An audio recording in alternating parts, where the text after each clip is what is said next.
Ang gawain ng taong marunong. 11 kabanata. Ipuhunan mo ang pera mo sa negosyo, at sa kalaunan ay kikita ka.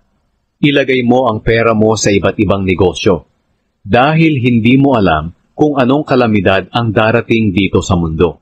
Kapag makapal na ang ulap, magbubuhos ito ng ulan sa mundo.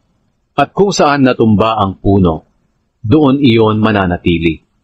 Kung palagi ka lang maghihintay ng magandang panahon, hindi ka makakapagtanim at wala kang aanihin.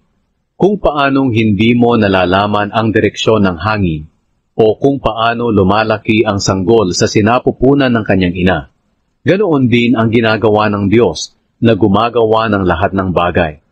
Hindi mo rin ito maiintindihan.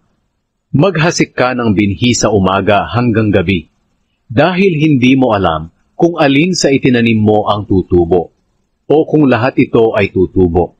Masarap mabuhay, kaya mas mabuting mabuhay. Kaya sa buong buhay mo ay maging masaya ka. Gaano man ito kahaba, ngunit alalahanin mong darating ang kamatayan at magtatagal iyon. Lahat ng mangyayari ay walang kabuluhan. Kayong mga kabataan, magsaya kayo habang kayo'y bata pa.